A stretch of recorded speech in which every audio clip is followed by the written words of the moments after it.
बच्चों पिछले वीडियो में हम लोग त्रिकोणमिति से संबंधित बेसिक रूल्स पढ़े थे और इसके बाद कुछ सवाल देखे थे, ठीक ना। आज हम लोग प्रश्नावली 8.1 का नेक्स्ट सवाल देखेंगे, ठीक है। तो नेक्स्ट सवाल में एक यहाँ पर क्वेश्चन दिख रहा है, लिखा है tan p और काट r, बीच में माइनस का चिन्ह है, कोड यहाँ पर अलग अलग है, ठीक। यहाँ पर कह रहा है चित्र भी दे दिया इस सवाल में, तो इस सवाल का हम फिगर भी बना लेते हैं, ठीक। फिगर में यहाँ पर q है, यहाँ पे r है और यहाँ पर p है। 12 सेमी इस भुजा का माप है और इस भुजा का माप है 13 सेंटीमीटर। चलिए तो P और R आपको पिछले वीडियो में बताया गया था, यदि हम P को कोण मानेंगे तो लंब आधार कर्ण में कर्ण तो फिक्स होता है लेकिन लंब आधार चेंज हो जाएगा, और यदि हम R को कोण मानेंगे तो इसके हिसाब से आधार और लंब चेंज हो जाएगा, ठीक है। तो हम लोग दो फिगर बना लेते हैं। दो फिगर क्यों बना रहे हैं आपको पता होगा, क्योंकि एक जगह P और एक जगह R को कोण माना है, ठीक ना। चलिए इसको लिख लेते हैं, फिगर को जो भी वैल्यू दिया है।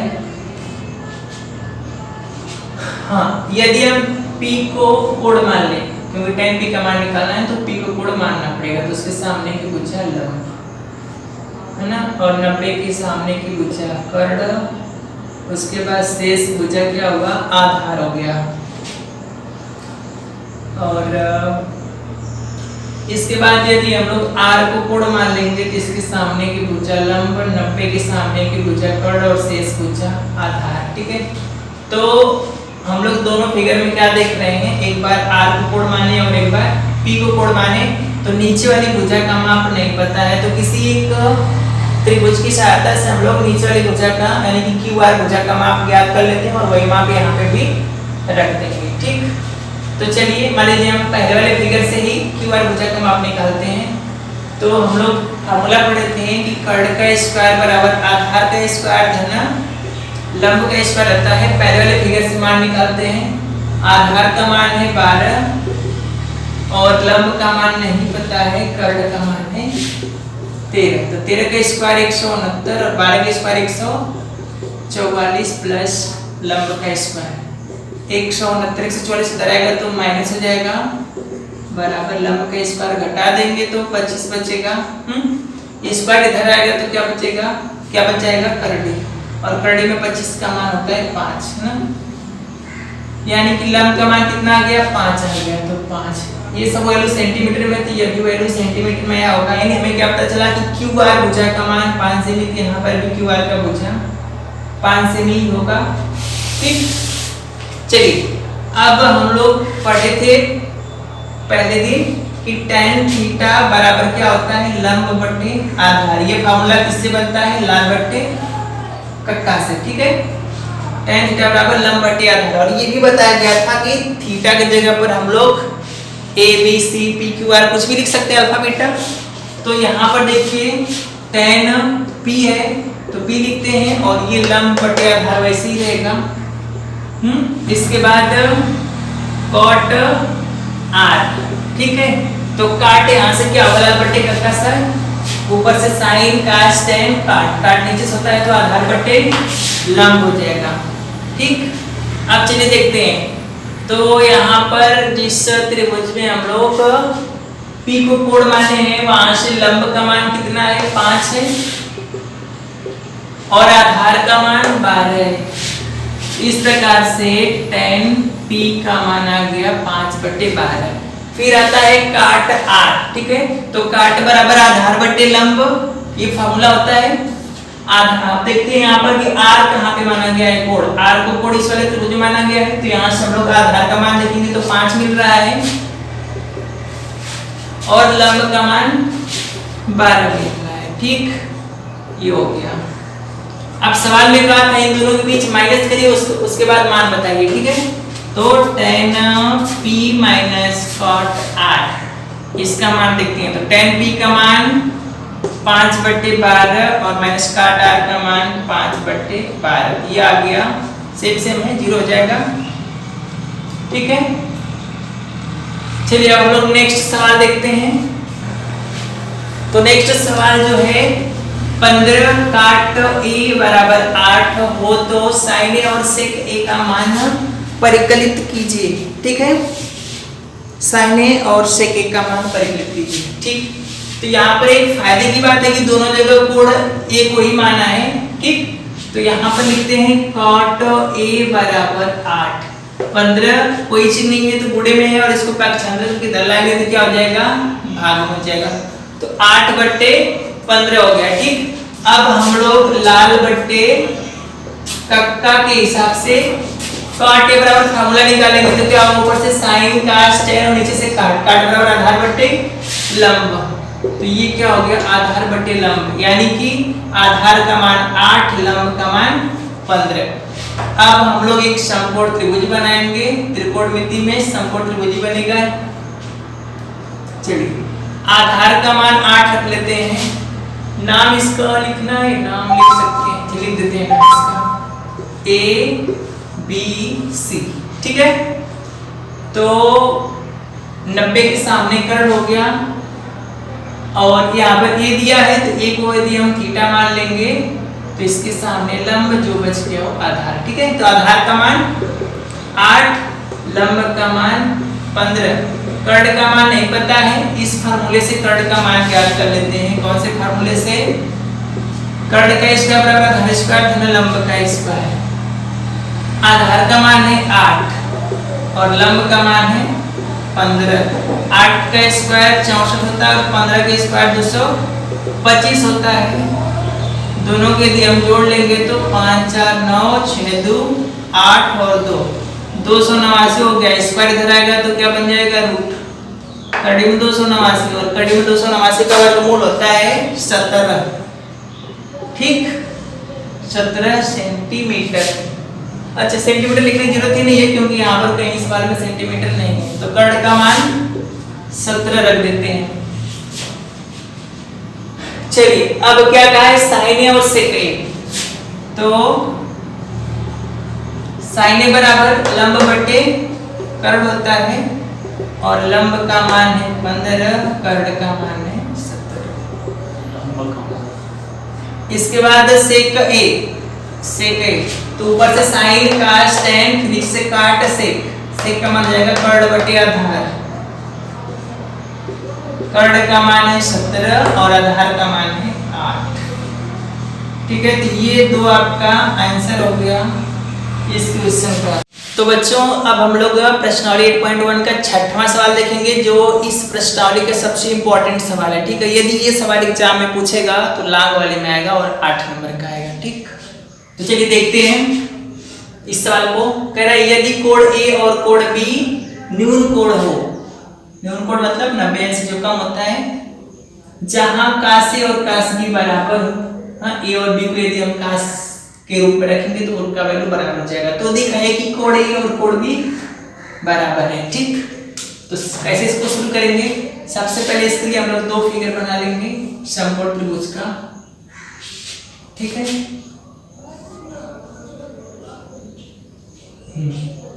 इसके बाद ए और बी हम लोग नाम लिख लेते हैं, नीचे लिख लेते हैं। चलिए ए बी। ठीक, अब इसके अलावा यहाँ पर आप कुछ भी नाम रख सकते हैं, जैसे मैं यहाँ पर देता हूँ P Q R और S। ठीक,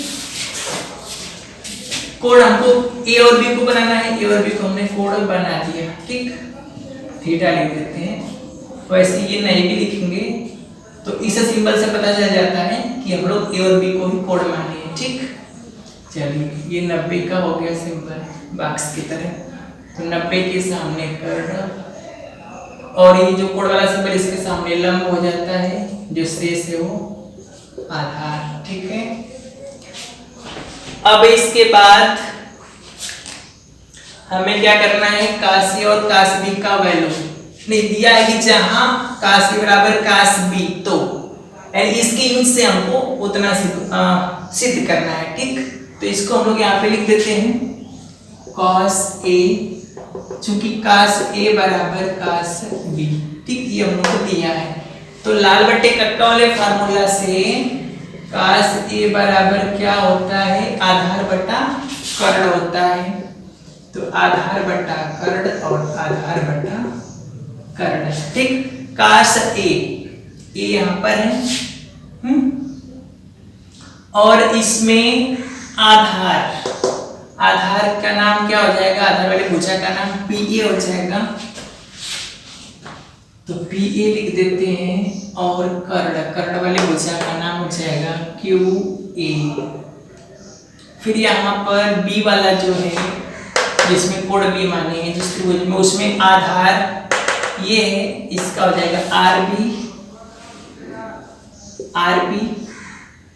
इसके बाद कर्ण जो है उसका नाम हो जाएगा एस बी, ठीक है। चलिए ये हो गया, इसको समीकरण नंबर हम लोग 1 बना लेंगे, ठीक है। अब यहाँ पर देखिए तो यूज किसका हुआ है, पीए नीचे वाले भुजा की यूज हुआ है और क्यू ए का यूज हुआ है। इधर भी नीचे वाले भुजा आरबी की यूज हुआ है और एसबी इधर वाले की यूज हुआ है। इधर ये भुजा पहले त्रिभुज में लंब बच गया, दूसरे त्रिभुज में भी लंब बच गया, ठीक। तो सबसे पहले हम लोग लंब का फॉर्मूला बनाते हैं। तो पाइथागोरस का जो मुख्य फार्मूला है वह है कर्ण का स्क्वायर बराबर आधार का स्क्वायर धन लंब का स्क्वायर, ठीक। अब हम लोग यहाँ पर लंब स्क्वायर बराबर फार्मूला को सेट करते हैं। तो कर्ण स्क्वायर बराबर हो जाएगा कर्ण का स्क्वायर, आधार स्क्वायर इधर लेके आएंगे तो माइनस में हो जाएगा बराबर लंब का स्क्वायर, ठीक है। इसको हम लोग सीधे सीधे लिख लेते हैं, लंब स्क्वायर पहले हो जाएगा और इसको बाद में कर लेते हैं, ठीक ना। अब इस फार्मूले के साथ हम लोग आगे सवाल लगाते हैं। तो पहले वाले में लंब का मान कितना है, क्यूपी है, इसका स्क्वायर, बाद में कर्ण स्क्वायर करना है तो कर्ण का मान क्यूए, और आधार का स्क्वायर, आधार का मान पीए यहाँ पर रख दीजिए, ठीक। स्क्वायर है तो स्क्वायर कर लीजिए, क्यू पी बराबर यहाँ से निकालेंगे तो स्क्वायर बन जाएगा, तो क्या बन जाएगा, कर्ण बन जाएगा क्यू ए। क्यू ए का हमें मान चाहिए और यहाँ पर पी ए का मान चाहिए, ठीक ना। तो चलिए निकालते हैं। तो पी ए बटा क्यू ए बराबर आर बी बटा एस बी, दोनों के बराबर हम लोग मान लेते हैं कि, यहाँ पे लीजिएगा माना, ठीक। चलिए तो यहां से यदि हम लोग निकालें पी ए का मान, हाँ, तो पी ए बराबर निकालेंगे तो क्या होगा, क्यू ए का के में गुणा हो जाएगा, यानी कि पी ए का मान हो जाएगा के इंटू क्यू ए, ठीक। स्क्वायर यहाँ पर है तो स्क्वायर कर लीजिए, दोनों पे स्क्वायर कर लीजिए अलग अलग, इसको वैसे ही रहने दीजिए क्यू ए का स्क्वायर। अब इसके बाद क्यू ए स्क्वायर दोनों में है तो इसको हम लोग कर लेते हैं common, Q A square common करेंगे, पहले में 1 बचेगा और दूसरे में के स्क्वायर, ठीक है। चलिए अब इसके बाद क्यू ए स्क्वायर में है तो ये कर्ण से बाहर हो जाएगा, तो कर्ण में क्या बचा, 1 माइनस के का स्क्वायर, ठीक है। इसको हम लोग क्यू पी बराबर रहने दे रहे हैं, ठीक। अब हम लोग पहले त्रिभुज में लंब का मान यानी कि क्यूपी का मान ज्ञात किए थे, इसी प्रकार से दूसरे त्रिभुज में लंब का मान यानी एस आर का मान ज्ञात करेंगे, ठीक। तो इसी फार्मूले से दूसरे त्रिभुज में लंब का मान एस आर, स्क्वायर है तो स्क्वायर कर लीजिए, कर्ण का मान दूसरे त्रिभुज में एस बी, ये भी स्क्वायर है, और आधार ये भी कर लीजिए स्क्वायर में, ठीक है। अब इसके बाद इस यहां से हम लोग एस बी का मान नहीं आर बी का मान निकालें, ठीक ना। तो एस बी इधर नीचे हो जाएगा, गुणा हो जाएगा तो के इंटू एस बी हो जाएगा, तो के इंटू एस बी, स्क्वायर है स्क्वायर अलग अलग लिख लेते हैं या फिर होल का स्क्वायर करना पड़ेगा, माइनस यहाँ पर एस बी का स्क्वायर, ठीक है। एस आर स्क्वायर इधर आएगा तो पूरा क्या बन जाएगा, कर्ण बन जाएगा, ठीक। दोनों में एस बी का स्क्वायर है, कॉमन कर लेते हैं, तो पहले में क्या बचेगा 1 और दूसरे में बचेगा की का स्क्वायर। एस बी का स्क्वायर है तो ये कर्ण से बाहर आ जाएगा और हो जाएगा 1 माइनस की का स्क्वायर करड़ी के अंदर, यह SR का मान हो गया। ठीक, अब हम लोग क्या करते हैं कि और 3 नंबर हो गया। ठीक है, तो लिखते हैं यहाँ पर समीकरण 2 में समीकरण 3 से भाग करने पर। ठीक है, तो भाग करेंगे तो QP हो गया ऊपर और SR हो गया नीचे। इसके बाद इसका वैल्यू भी वैसे ही हो जाएगा, QA इंटू करड़े में 1 माइनस K का स्क्वायर बट्टा SB इंटू 1 माइनस करड़े में 1 माइनस K का स्क्वायर। ठीक, सेम सेम कट जाएगा तो हो जाएगा QA अपान SB और QP अपान SR। ठीक है, तो हम लोग यहाँ पर देखते हैं समीकरण नंबर 4 बना लेते हैं। ठीक, तो समीकरण 1 से क्या करते हैं देखिए, पहले इसको हम लोग लिख लेते हैं PA अपान QA बराबर RB अपान SB। ठीक, यहाँ पे हम लोग तिर्यक गुणा करते हैं, तिर्यक गुणा, तो PA RB ऊपर इधर आएगा तो RB नीचे हो जाएगा और QA नीचे उधर जाएगा तो QA ऊपर हो जाएगा बट्टा SB।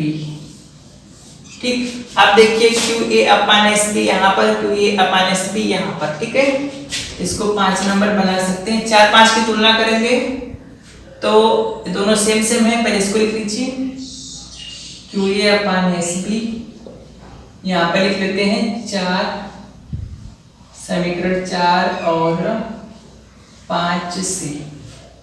ठीक, QA अपान SB सेम था, हमने लिख लिया। उसके बाद QA बराबर यहाँ पर है QP अपान SR और QA बराबर यहाँ पर है PA अपान RB। ठीक, चलिए अब हम लोग देखते हैं QA पहले त्रिभुज का कर्ण है और SB दूसरे त्रिभुज का कर्ण है। ठीक, इसी प्रकार से QP पहले त्रिभुज का लंब है और SR दूसरे त्रिभुज का लंब है। ठीक, इसके बाद PA पहले त्रिभुज का आधार है और RB दूसरे त्रिभुज का आधार है। ठीक, तो आप देख सकते हैं पहले त्रिभुज का तीनों भुजा और दूसरे त्रिभुज का तीनों भुजा, इन दोनों में क्या है, समान अनुपात है। ठीक है, तो जब दो त्रिभुजों की भुजाओं में समान अनुपात होता है तब वे दोनों त्रिभुज क्या होते हैं, समरूप। ठीक है, तो लिख देंगे त्रिभुज PAQ समरूप त्रिभुज RBS, यानी दोनों त्रिभुज क्या हो गए, समरूप हो गए। जब दोनों त्रिभुज समरूप हो गए तो इनकी तीनों भुजाएं आपस में बराबर हो सकती है, लेकिन हमें केवल एक भुजा दिखाना है, तो पहले त्रिभुज का कोण A और ठीक उसी के संगत लेंगे तो दूसरे त्रिभुज का कोण भी बराबर हो जाएगा। इस प्रकार से आपका क्वेश्चन प्रूव हो गया। बड़ा इंपॉर्टेंट है, आएगा एग्जाम में तो लांग में आएगा, ध्यान दीजिएगा। चलिए हम लोग इस प्रश्नावली का नेक्स्ट सवाल देखते हैं। यहाँ पर है काट थीटा बराबर 7/8। तो पहला क्वेश्चन, दूसरा क्वेश्चन, दो क्वेश्चन यहाँ पर है। तो काट थीटा बराबर 7/8 और लाल बटे कक्का से यदि हम लोग कॉट थीटा का मान निकालेंगे तो क्या होगा, साइन कास tan नीचे से काट, आधार बटे लंब होगा। ठीक है, आधार बटे लंब, तो आधार का मान 7, लंब का मान 8 हो गया। ठीक, एक त्रिभुज बना लेते हैं, यहाँ पर कोण मान लेते हैं। ठीक, कोण के सामने लंब, 90 के सामने कर्ण, शेष भुजा, आधार 7 है, लंब 8 है, कर्ण निकाल लेते हैं पाइथागोरस प्रमेय से। ठीक, आधार का मान 7 का स्क्वायर, लंब का मान 8 का स्क्वायर, 7 का स्क्वायर 49, 8 का स्क्वायर 64, कितना जगह जोड़ने पर 9 4 13, 6 4 10 11 से जोड़ा गया है, क्या हो जाएगा 113। ठीक, करड़ी में कितना हो गया, 113 हो गया। अब हम लोग आगे देखते हैं आगे सवाल में है साइन थीटा कास थीटा, ठीक है। तो हमें साइन और कास का मान निकालना पड़ेगा। तो पहला वाला सॉल्व करना शुरू करते हैं। तो हम तो कहेंगे फार्मूला यहाँ पर लगा लीजिए a प्लस बी और a माइनस बी बराबर a square minus B square. थोड़ा शॉर्टकट हो जाएगा तो a plus B a minus B, इस नियम से a का स्क्वायर माइनस b का स्क्वायर। यहाँ पर भी वही कर लीजिए a plus B a minus B कर लीजिए यहाँ पर, तो यहाँ भी हो जाएगा a का स्क्वायर माइनस b का स्क्वायर, ठीक। अब हम लोग साइन का मान यहाँ पे रख देते हैं। वैसे आगे भी फार्मूला लगा सकते हैं कि 1 माइनस sin स्क्वायर थीटा बराबर cos स्क्वायर थीटा और 1 माइनस cos स्क्वायर थीटा बराबर sin स्क्वायर थीटा, लेकिन यहाँ पे फार्मूला आपको नहीं बताया गया है, इसलिए लाल बटे कक्का से ही साइन का मान निकालेंगे। तो साइन बराबर क्या होता है, लंब बटा कर्ण। तो लंब का मान 8 है और कर्ण का मान कितना आया है, कर्ण में 113, तो कर्ण में 113 स्क्वायर कर लीजिए बटा 1 माइनस कास बराबर आधार बटे कर्ण होता है, आधार का मान 7 और कर्ण का मान कर्ण में 113, यहाँ पर भी कर लीजिए स्क्वायर। 8 का स्क्वायर 64, कर्ण में स्क्वायर करेंगे तो बस कर्ण खत्म हो जाएगा। और वैसे ही यहाँ पर 7 का स्क्वायर 49 और कर्ण में 113 का स्क्वायर करेंगे तो कर्ण खत्म हो जाएगा। 113 गुणा 1 में कर देंगे 113 माइनस 64 बटा 113, 113 गुणा 1 में कर देंगे 113 माइनस 49 बटा 113, 113 नीचे वाला उड़ गया। इसके बाद 113 में से 64 घटा दीजिए, कितना होगा, 13 में से 4 जाएगा 9, फिर यहाँ पर 10 में से 6 जाएगा 4, 49, यहाँ घटाएंगे 13 में से 9 जाएगा 4 और यहाँ पे बच्चा 10 में से आ जाएगा 6, 49 बटे 64। पहले का आंसर हो गया। और दूसरे का देख लेते हैं, काट स्क्वायर है तो काट बराबर फॉर्मूला बनता है आधार बटे, मान तो दिया है काट का, कितना दिया है 7 बटे 8, तो कर लीजिए इसका स्क्वायर 49 बटे 64, ठीक है। चलिए तो यहाँ पर 2 क्वेश्चन है, 8वां और 9वां, ये लगाना है आपको और कैसे लगाए हम आपको बता दे रहे हैं, ठीक है। कैसे लगेगा ये आप जान लीजिए, इसको आप लगा लीजिएगा और आंसर अपने बुक से मिला लीजिएगा। तो सबसे पहले यहाँ पे कर लीजिएगा cot a बराबर 4, 3 है गुणा में धराएगा तो बाद में, ठीक है। इसके बाद आप यहाँ से काट बराबर फॉर्मूला क्या होता है उसको आप लिख लीजिएगा। तो काट बराबर होता है आधार बटे लंब, ठीक ना। आधार लंब मिल जाएगा, यहाँ से आप कर्ण का मान ज्ञात कर लीजिएगा। जब तीनों मान आ जाएगा तो आप tan का मान निकाल सकते हैं, या फिर tan का मान एक तरीके से वो निकाल सकते हैं। शायद आपको नियम वो नहीं पता होगा, काट का उल्टा tan होता है, ठीक, तो ये भी उल्टा हो जाएगा, ऐसे भी निकाल के यहाँ रख सकते हैं। हाँ, इसके बाद आपको कास और साइन का मान जब निकालना होगा तो वहाँ पर कर्ण चाहिए ही, इसलिए आपके लिए वो बेसिक तरीका सबसे अच्छा है कि आधार और लंब यदि आपको पता है तो सबसे पहले पाइथागोरस के प्रमेय की सहायता से कर्ण का मान निकाल लीजिए। उसके बाद कर्ण पता हो जाएगा तो लंब बटे कक्का की सहायता से आप साइन कास tan सबका मान निकाल के इसमें रख दीजिए। दोनों साइड को एक ही साथ सॉल्व करिए, जब दोनों साइड इक्वल आ जाए तो कर दीजिएगा कि बराबर है, ठीक है, और इक्वल नहीं आएगा तो बराबर नहीं है, ठीक है। बस ये पूछा कि दोनों साइड बराबर है या नहीं, ठीक। इसके बाद जो 9वां है इसमें tan का मान दिया है, तो tan बराबर होता है लंब बटे आधार। यहाँ भी कर्ण का मान निकाल लीजिए पाइथागोरस प्रमेय से। इसके बाद जो भी साइन कास जो भी कहा है, यहाँ पे कोण का भी ध्यान दीजिएगा, ठीक है। उसके हिसाब से आप लोग अन्य का मान निकाल लीजिएगा, उसमें रख दीजिएगा, लगा के उत्तर चेक कर लीजिएगा।